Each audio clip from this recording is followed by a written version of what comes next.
Entonces, como mencioné al principio, el motivo de estas charlas es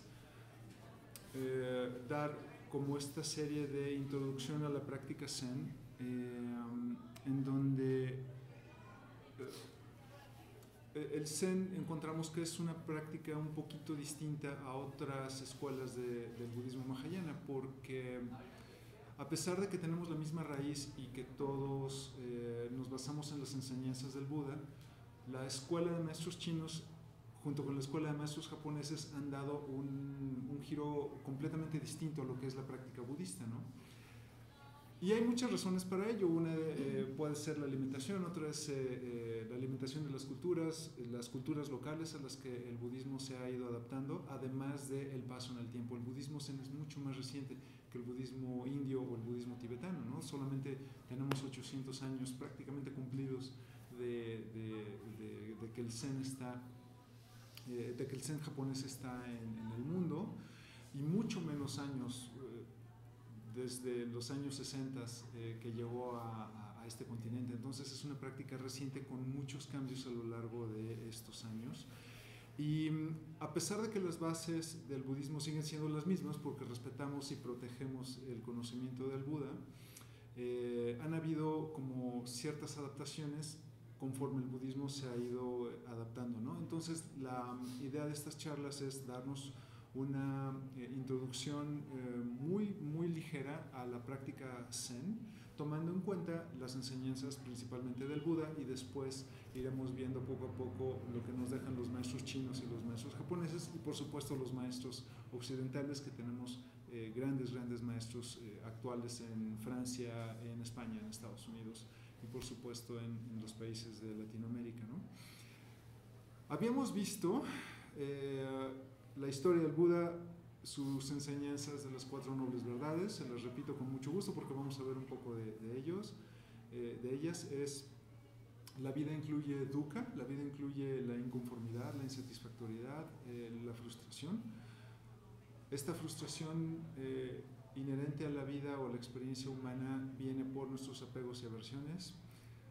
Este sufrimiento o este dukkha puede terminar como todo termina en la vida, y la 4ª noble verdad es que existe un camino para salir de la sufridera o terminar dukkha.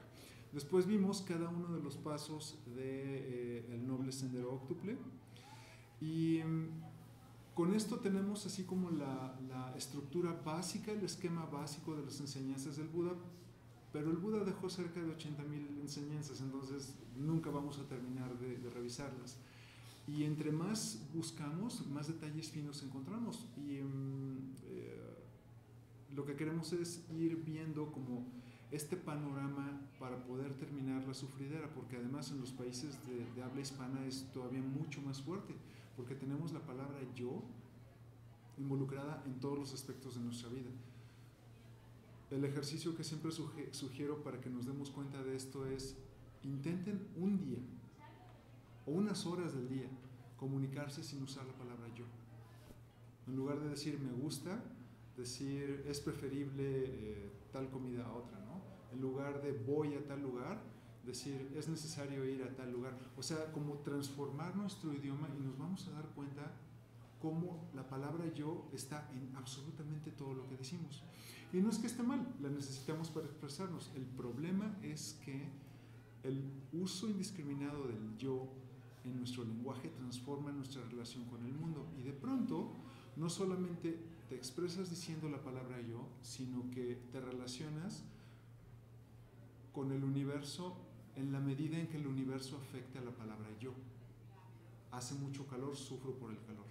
Hay mucho tráfico, sufro por el tráfico. O me lo mandaron a poner a mí porque el universo está conspirando en mi contra, ¿no? Es mi novia, es mi esposo, es mi madre, es mi hijo, esto me gusta, yo hago tal, yo hice tal, ¿no? Y entonces este uso indiscriminado de la palabra yo irremediablemente nos lleva a dukkha, nos lleva a la sufridera, porque nos estamos separando del flujo de la vida. Es lo que hacemos los seres humanos, necesitamos la palabra yo. No estoy diciendo que no debamos usarla. el punto es que con la práctica Zen nos damos cuenta qué tan lejos vamos a llegar con esta palabra yo. ¿Qué tanto daño estamos dispuestos a causar por mantener esta ilusión de la palabra yo? Entonces, estudiar las 4 nobles verdades, el noble sendero óctuple, nos ayuda a entender que el sufrimiento existe, ¿no? Pero no solo entender que el sufrimiento es real, es suficiente para poder entenderlo y aplicarlo a la vida cotidiana. También tenemos que ver de dónde vienen estos pensamientos y saber cómo más o menos está estructurada nuestra mente conforme a la psicología budista, que es otro animal completamente distinto a la psicología occidental, ¿no? La psicología occidental está basada en frases como pienso, luego existo. Y en el budismo vemos existo. Puede que piense y puede que no. Es completamente separado, ¿no? Porque simplemente por el hecho de estar aquí tienes naturaleza búdica, eres parte del flujo de la vida y no necesariamente puedes tener un pensamiento crítico sobre las cosas. Y no me refiero solo al ser humano, me refiero a todos los seres vivos que nos rodean, ¿no? Un caracol es un ser vivo al mismo nivel de nosotros, estamos hechos el caracol y nosotros de exactamente los mismos compuestos. La diferencia es que el caracol solamente va por la vida siendo un caracol y nosotros queremos ser padres, queremos ser madres, queremos ser empleados, queremos ser empresarios, queremos ser ganadores, ¿no? Entonces, estar separados por medio de la palabra yo hace que nos pongamos en el camino directo a la sufridera. Entonces, lo que buscamos es estar en el camino del medio. Necesitamos la palabra yo para tener una buena vida, para ir a la escuela, para asearnos, para cuidar la salud, para cuidar a la familia. No necesitamos la palabra yo porque entre más la usemos, más sufrimos, más nos identificamos con el universo en la medida en que el universo nos afecte. Y esto desata lo que se llaman los 3 venenos de la mente, que es lo que vamos a estar viendo en esta serie de charlas. Pero antes díganme, levante la mano, quien hoy en la mañana haya dicho, hoy voy a sufrir más sabroso que ayer. Ningún ser humano o ningún ser vivo para el caso tiene como propósito de vida sufrir más que el día anterior o sufrir más que otras personas. ¿Por qué? Porque somos seres vivos y buscamos bienestar. Y el bienestar promueve nuestra misión básica en la vida, transmitir genes y transmitir experiencias a las siguientes generaciones. Puede que quieras tener hijos o no, pero el hecho es que tu legado a nivel biológico se mantiene de manera filosófica o de manera genética, ¿no? Entonces todos buscamos tener una buena calidad de vida, queremos que las personas que estén a nuestro alrededor, nuestra familia, nuestros hijos tengan una buena calidad de vida. Entonces, en su iluminación, Shakyamuni se dio cuenta de que el sufrimiento es real, pero no lo llamó sufrimiento, este es un error de traducción, lo llamó dukkha. Dukkha es una palabra mucho más amplia, como ya hemos visto. En dukkha es como esta gran caja donde cabe la insatisfactoriedad, la frustración, la impaciencia, cabe la apatía, cabe la tristeza, cabe la desilusión. Y son todos estos estados emocionales que experimentamos con los que nos lastimamos una y otra vez cuando la vida no cumple nuestros caprichos, cuando la gente no se apega al guión que les escribimos, pero que casualmente no les repartimos copia. Entonces queremos que toda la gente tenga estos papeles protagónicos en la película de nuestra vida, pero no repartimos el guión. Entonces todo el mundo tiene un guión, todo el mundo quiere que los actores de la vida hagan lo que el director quiere, pero no hay manera de empatarlo. ¿Por qué? Porque estamos separados con la palabra yo. Y entonces, al experimentar dukkha, es este círculo sin fin. Experimentamos dukkha y surgen los 3 venenos de la mente. Surgen los 3 venenos de la mente y nos llevan a dukkha. Entonces, es este círculo que no termina. Podemos estudiar mucho budismo y todo, pero si los 3 venenos de la mente siguen ahí, caemos a dukkha. Más o menos nos levantamos y dukkha regresa y así. ¿Y qué son los 3 venenos de la mente? que son también la raíz de dukkha. Antes de entrar a los tres venenos de la mente, tenemos que mencionar la diferencia entre dukkha y dolor. Todos los seres vivos experimentamos dolor. Un caracol experimenta dolor. Una bacteria experimenta dolor. Y también tienen emociones, porque todos los seres vivos biológicos sabemos que tienen emociones, no tan complicadas como las nuestras, pero todos los seres vivos tenemos emociones de manera evolutiva. Tenemos emociones de bienestar, tenemos emociones de seguridad o tenemos miedo, porque el miedo nos lleva hacia la seguridad. El bienestar nos lleva hacia una propagación adecuada de nuestro legado genético o ideológico, ¿no? El caracol tiene estas mismas experiencias, las bacterias tienen las mismas experiencias y nosotros también. Todos experimentamos dolor, pero los seres con ego experimentamos dukkha.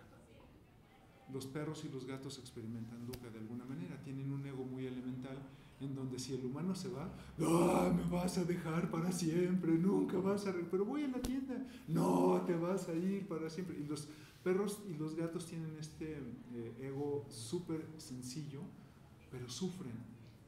Y la diferencia es que los perros no pueden estudiar el Dharma. Entonces están condenados a seguir sufriendo por esta experimentación de dukkha, del dolor que se lo apropian, y de pronto es el dolor más grande que pueden sentir y sufren al respecto. Y después el perro se olvida, se pone a jugar y sigue siendo perro. El ser humano no. El ser humano experimenta dolor y de pronto me dejaste, es desgraciado, nunca más voy a volver a ser feliz, nadie se compara. 30 años después la persona sigue sufriendo. El Buda se dio cuenta en su iluminación la diferencia entre dolor y dukkha, y entonces deja este camino para poder salir de dukkha. Y los tres venenos de la mente son altamente tóxicos y todos los vivimos, son parte de nuestra naturaleza. Los tres venenos de la mente son ignorancia, ira y avaricia. Y uno no es más importante que otro, sino que son circulares. Si experimentas avaricia, estás experimentando ignorancia e ira al mismo tiempo. Si experimentas ira, es porque tuviste avaricia e ignorancia al mismo tiempo. Son circulares, no hay uno que sea predominante. Si experimentas uno, los otros se desencadenan prácticamente al mismo tiempo, ¿no? Entonces, los tres venenos de la mente son la fuente de todos los estados mentales desfavorables. Se llaman estados mentales desfavorables o estados mentales poco hábiles. Es difícil traducir esta palabra de sánscrito al español, pero se trata de todos estos estados mentales que nos generamos nosotros mismos y que nos traen sufrimiento, ¿no? Entonces, ¿cuáles son estos estados desfavorables? Son celos, envidia, impaciencia, odio, y todos tienen la misma raíz, que son los tres venenos de la mente. Entonces, se los repito, los tres venenos son la fuente de todos los estados mentales desfavorables y son ignorancia, ira y avaricia. Y en estas 3 semanas, empezando hoy, vamos a estar viendo los tres venenos de la mente y vamos a comenzar con ignorancia. Ignorancia no se refiere a la ignorancia académica, no es que no tengas un título universitario y no es que tengas un doctorado, ¿no? Ignorancia en el sentido budista significa que evites ver y conectar con la vida y olvidarte que todos los seres vivos pueden sentir dolor y pueden sentir sufrimiento. Ignorancia budista es sentirte muy sabroso y pensar que lo mereces todo, y pensar que la vida está exclusivamente hecha para cumplir tus caprichos. Esto es ignorancia. Es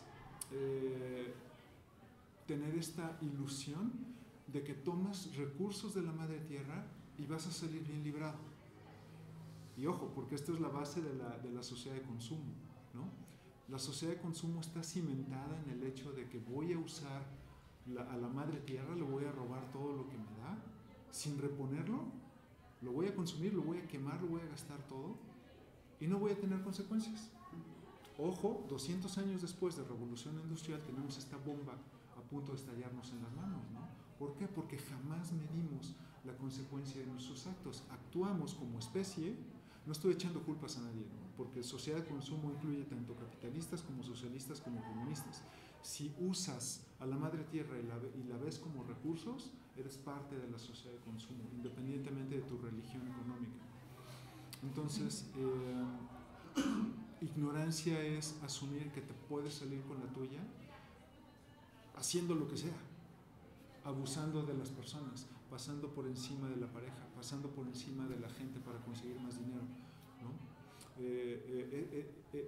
Pensando que puedes comer de más sin engordar. Eso es ignorancia budista en el más estricto sentido, ¿no? En que me puedo salir con la mía haciendo lo que yo quiero porque la vida está hecha para cumplir mis caprichos y mis propósitos y puedo utilizar a los demás. Y es en esta ignorancia donde sale uno de los términos más espantosos generados por la humanidad: recursos humanos. Cuando ves a tu hermano, a tu congénere como un recurso para tu riqueza, en ese momento estás viviendo en pura ignorancia budista y estás generando dukkha para ti, para las personas que te rodean por generaciones a venir. No estoy diciendo que la sociedad de consumo esté mal. Necesitamos la sociedad de consumo para poder tener la civilización humana que tenemos. El problema es que se nos salió de control, justo porque vivimos en ignorancia. ¿Y cuántas veces en nuestras historias particulares hemos sufrido justo por ignorancia? Vamos en el tráfico, se mete alguien, hijo del...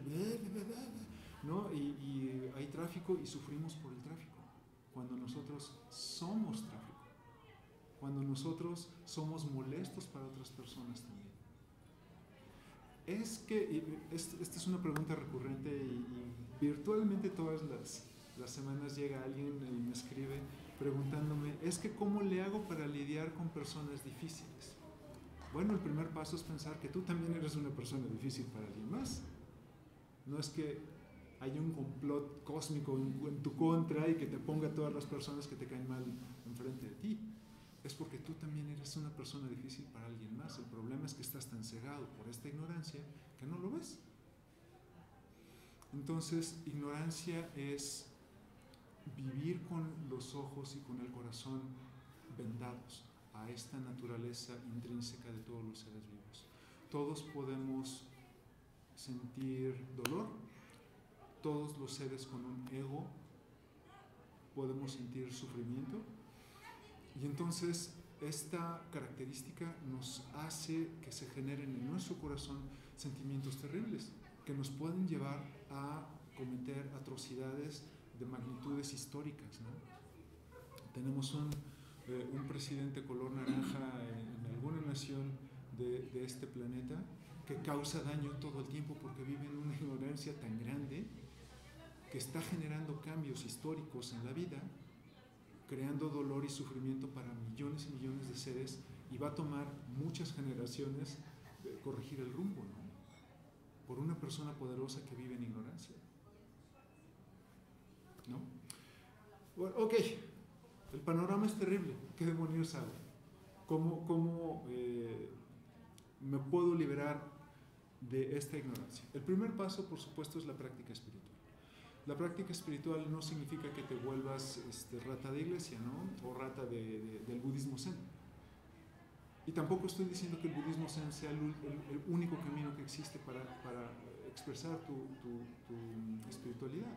Si se encuentran con un maestro budista que diga que solo el budismo es el camino, corran para el otro lado, porque no podemos estar en este pensamiento absoluto. Cada uno de nosotros es diferente. A algunos nos funciona el zen y lo llevamos un paso más allá. Hay a quienes les funciona el yoga y está bien. El yoga como camino espiritual es maravilloso, es hermoso, es poético y está bien. Pero el punto es que la práctica espiritual te puede ayudar a abrirte los ojos al hecho de que todos los seres podemos experimentar dukkha. Y entonces nace dentro de nuestro corazón el llamado para ayudar a los demás, principalmente a nosotros mismos, ¿no? El estar consciente de que existe la ignorancia dentro de nosotros como parte de nuestra mente, tan solo el hecho de estar conscientes de eso es el primer paso. Porque ¿cuántas veces la salida está justo enfrente de ti? Pero si nadie te dice que esto es la puerta, no la puedes abrir. De la misma manera, si no sabes que la ignorancia es parte de nuestra naturaleza humana, nunca la vas a poder ver, ¿no? Es como cuando practicamos Zen. ¿Cuántas veces no hemos sido víctimas de nuestros propios pensamientos y nos abrazamos a ellos? Y de pronto, 3 horas después, estamos enojados con la vida porque estuvimos elaborando cosas en la imaginación, ¿no? Les comentaba la otra sesión, a mí me da mucha risa cuando me descubro teniendo discusiones imaginarias con un hijo hipotético, o sea, ni siquiera con alguien real o cercano a mí, ¿no? Si yo tuviera un hijo, sería yo un padre bien estricto y entonces haría tal y tal y lo regañaría y no lo dejaría ir a fiestas porque se va a poner... Y me va a responder. Y me va a responder. Entonces tienes estas discusiones hipotéticas con personas que no existen y terminas auténticamente de malas con todos los millennials, ¿no? Y dejamos que los pensamientos nos arrollen. Cuando practicas Zen, los pensamientos puedes verlos surgir queriendo tomar el control y los sueltas. Si conoces que la ignorancia existe, la puedes ver surgir, la puedes ver queriendo tomar el control y es posible soltarla. No es tan fácil como los pensamientos, requiere entrenamiento, requiere estudiar el Dharma, requiere estudiar tu camino espiritual, lo que sea que hayas elegido, ¿no? Entonces, se trata de entender, o al menos en la práctica Zen, entender que el Buda Dharma está ahí para abrirnos los ojos y el corazón a estas realidades y entender que, pues sí, existen los 3 venenos de la mente, existe la ignorancia en nuestros corazones, en nuestra mente, pero al mismo tiempo hay una puerta de salida. Y la práctica Zen lo que te dice es, esa es la puerta, puedes cruzarla en cualquier momento. Y quizá te mantengas en el umbral, ¿no? Entre el egoísmo y el altruismo, pero el punto es que entender que la puerta está ahí nos ayuda a tomar la decisión si queremos cruzarla o no, y esa es la gran diferencia, ¿no? Entonces, la ignorancia es una toxina súper peligrosa porque es embriagante, porque nos hace personas obsesivas con nosotros mismos, ¿no? Con nuestra vanidad, con el culto al ego. Y entonces nos convertimos en personas muy feas porque causamos daño, principalmente a nosotros mismos. Entonces, la ignorancia, entender que existen los 3 venenos, entender que existe la ignorancia es el primer paso para poder entender de dónde viene nuestra condición de dukkha, ¿no? Entonces, este es el primer veneno. Llévenselo a la vida cotidiana, vean en sus historias personales, en las personas cercanas a ustedes, cada vez que se desesperan en la fila de la gasolina o del banco, nada más noten como casi siempre cuando sufrimos por el hecho de que existen los demás, se nos olvida que nosotros también somos incómodos para alguien más y nos desconectamos de la vida, ¿no? Entonces, la próxima vez que alguien se meta en la fila, en lugar de refrescársela, podemos pensar que es una persona que está sufriendo mucho y no tiene los mismos elementos que nosotros, ¿no? Entonces, esto abre el corazón a practicar paciencia, a practicar compasión por los demás. Y por supuesto, nos da un respiro, porque en lugar de estar enojados con la vida, podemos estar tranquilos. Por supuesto, lo ideal es que nadie se meta en la fila, lo ideal es que nadie sea molesto, lo ideal es que el mundo gire conforme al guión que escribimos en nuestra imaginación, ¿no?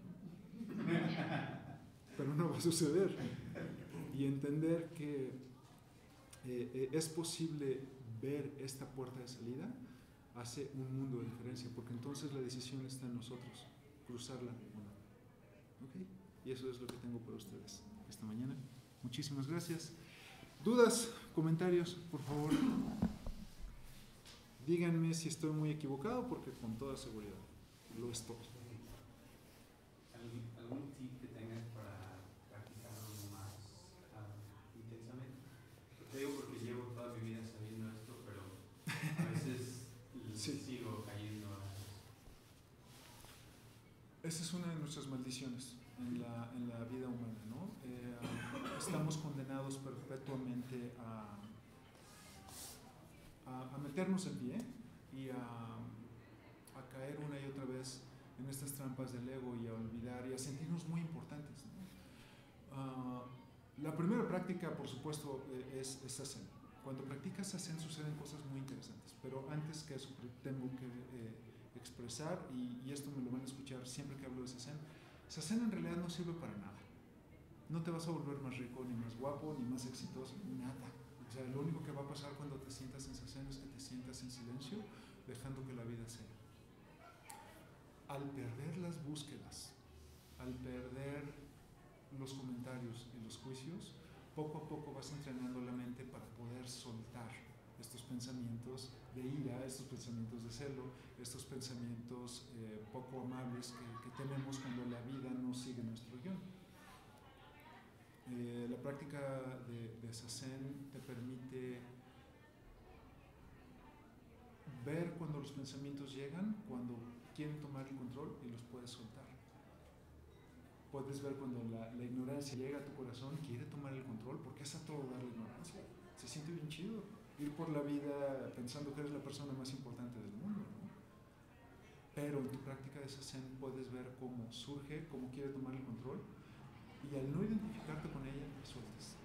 Entonces, por eso la práctica de Zazen es el pilar de la práctica Zen, porque cuando sueltas tus pensamientos, estás en la capacidad de decidir a qué pensamiento te aferras o no.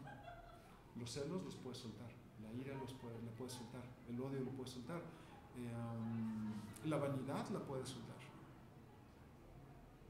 Entonces se trata un poco de reconocer, uno,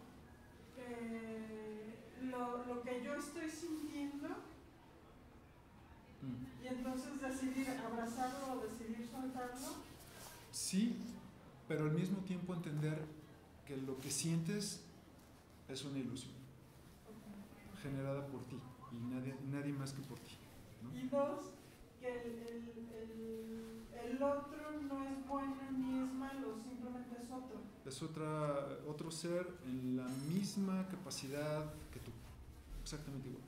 No hay nadie mejor, no hay nadie peor. Entonces no soy el único, ok, la fila está muy larga, pero pues es lo que hay, y te adaptas y fluyes. Sí, y das oportunidad y eres paciente y ayudas a los demás. O sea, tener esta voluntad de dejar el ego de lado y ayudar a la gente te cambia la vida, porque es ahí donde puedes ver que todos los seres vivos sufren y que puedes hacer algo, por pequeño que sea, ¿no? Por ayudar. Creo como lo que dijo maestro, eres una persona más del tráfico. Correcto. No es que el tráfico también, eres tráfico. Alguien atrás, alguien atrás. Atrás, a los lados. Correcto. Y eres parte del tráfico. ¿No? Bueno, yo lo vi así. Sí. Identifico con eso. Ahora, yo siento que eso lo entiendo, pero a veces me pasa, por ejemplo, si tienes a tu pareja y tu pareja se va con otra persona y lo hace cada semana, sería como... A ver, otra vez, ¿tu pareja se va con alguien más cada semana? Exacto, o sea, Okay. porque es como, o sea, que siente la necesidad, o no sé, Okay. te entran los celos, ¿no? Es como el que se te mete en el frente de la gasolinera. Entonces, mi pregunta es, ¿dejas, o sea, practicas esto hasta que puedas aprender a dejar que tu pareja esté con otra persona y no que no te afecte? ¿O es mejor dejar a tu pareja y buscar a alguien más si eso es lo que no te gusta? Bueno, este es un caso muy específico, ¿no? Primero que nada, tiene que haber un corazón abierto a la comunicación. Claro. Entonces, si esas son las reglas del juego, no tiene por qué molestarte. O sea, si ya sabes que así van a funcionar las cosas, pues es algo consensuado, no tiene por qué molestarte. Si encima de si ya está este acuerdo pactado y de todas formas sientes furia, entonces sí hay que trabajar pues de dónde viene este fuego, ¿no? ¿Por qué piensas que las demás personas te pertenecen en primer lugar? Cuando tienes por supuesto, sí, es apego y también tienes que entender de dónde vienen los celos. Y los celos obedecen a un rollo evolutivo y es cuidar de la pareja porque la pareja va a cuidar a tus hijos. Entonces esta es como una parte súper changa de nosotros, ¿no? Es el chango más chango que cuida la descendencia genética. Y esa es la raíz de los celos. Sin embargo, la práctica Zen lo que te permite es poner en remisión todas estas partes feas de nuestra naturaleza changuística, simiesca, y entonces empiezas a caminar con la inteligencia que te da la práctica del Dharma, ¿no? Entonces, te repito, si estas son las reglas del juego y es algo consensuado, no tendría por qué molestarte. Si aún así molesta, entonces tienes que analizar el por qué. Y con toda seguridad es porque estás viendo a la pareja como tu pertenencia. Entonces tienes tu auto, tu horno de microondas, tu teléfono y la vieja, ¿no? Y eso es gravísimo, porque estás viendo a la pareja, a él o ella, como un objeto. Y si me apuras, esta es la raíz de las diferencias de género y de los crímenes de género tan espantosos que podemos llegar a cometer, ¿no? Cuando ves a las otras personas como objetos, es muy fácil o desecharlos, odiarlos o manipularlos. Y las personas, bueno, tienen otra naturaleza por completo, ¿no? Entonces tendrías que ver de dónde viene esto, y si estás mirando a la pareja como una pertenencia más en tu colección, es momento de apegarte más, no de pegarte, de tomar más en serio tu práctica espiritual y entender que si la pareja está contigo es porque decide regalarte un poco de su vida. Ojo con eso, porque es importante. No es que yo las traigo muertas, y no es que yo soy bien guapo y a todas me las ligo, no. Las personas están contigo porque quieren voluntariamente regalarte un cachito de su vida, un poquito de su vida. Hay personas que viven 80 años, bueno, hay quien está decidido a darte 5 años de su tiempo. ¿No está como para agradecerlo?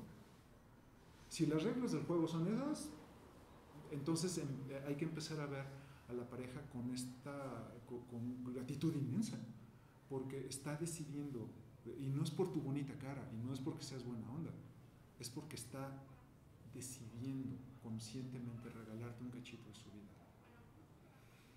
De la misma forma en que puede decidir regalarle a alguien más un cachito de su vida, pero esa es su libertad, es su prerrogativa, y está en todo su derecho, ¿no? Entonces nada más se trata de entender que las personas que nos rodean, las personas que están junto con nosotros, ustedes en este momento me están dando un par de horas de su domingo, y es completamente voluntario, ¿no? Entonces, ¿qué pasa? Con toda gratitud, con toda voluntad, voy a hacer lo mejor que pueda para que se lleven un mensaje lindo del Dharma, para que puedan meditar, para que estén a gusto, y en una de esas hasta les sirve en la vida cotidiana, ¿no? Pero con toda gratitud. No es así de, ay, nomás porque me rapo la cabeza y me he visto chistoso van a venir. No. Se trata de conectar en un nivel biológico, de mirarlos a los ojos con este corazón agradecido, ¿no? De saber que me están regalando su tiempo. Y también ustedes deciden si van con otro maestro espiritual o no. Y en total libertad. Está bien. Por eso muchas veces digo, si creen que me estoy equivocando, por favor vayan con alguien que sí sepa de budismo, porque yo no soy el único maestro, ¿no? Nomás porque escuché un par de podcasts, eso es todo. Pero el punto es que tu pareja no es tu pertenencia, te está regalando un cachito de su vida, y si las reglas del juego están bien plantadas, pues tienes que empezar a ver a la pareja con gratitud, con compasión, entendiendo que no es un objeto más en tu colección. Es completamente libre, y esta libertad es la que le permite estar contigo. Entonces, compañero, se agradece con todo el corazón y se hace lo humanamente posible para darle todo a la pareja, que nunca le falte nada y que esté feliz y que esté bien. Porque si la pareja actúa de manera recíproca, entonces tienes la relación que va a durar hasta que te mueras, ¿no?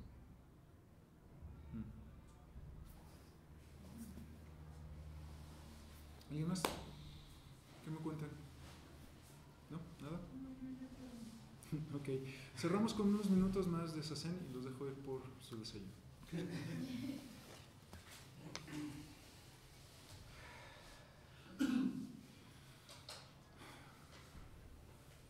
No juzgo, no critico, no comento, todos los pensamientos que lleguen solamente se van.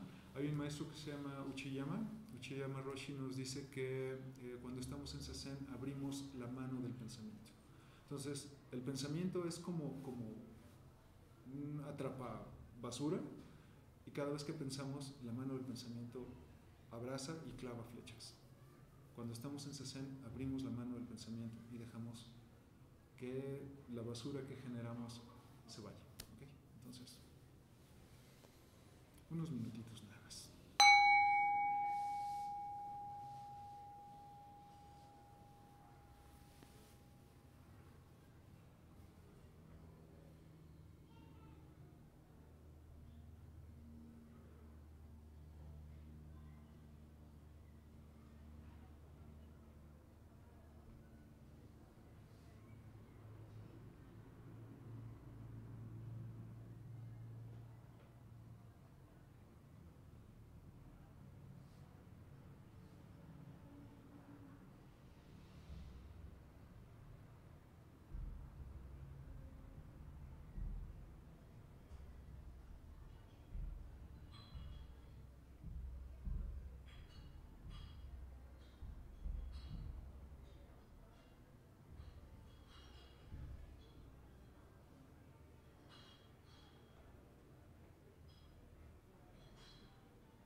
Y vamos a cerrar con nuestros versos finales.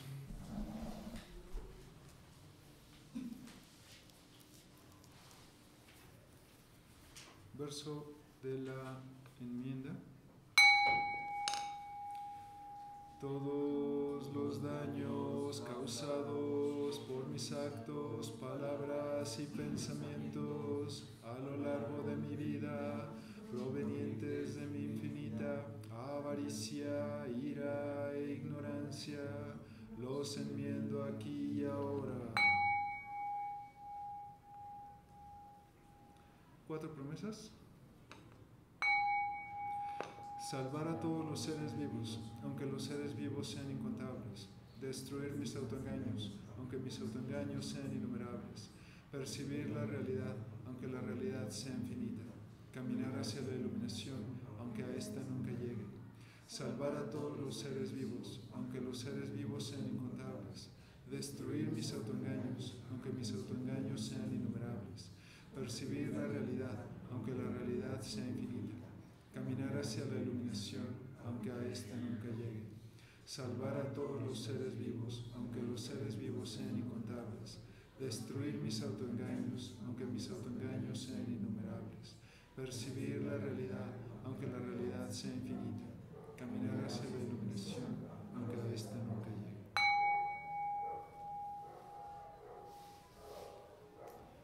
Y verso de gratitud.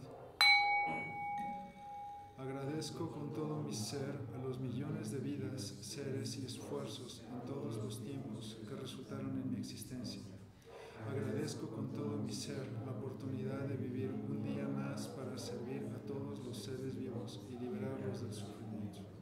Agradezco con todo mi ser todo lo que soy, todo lo que tengo aquí y ahora en este momento.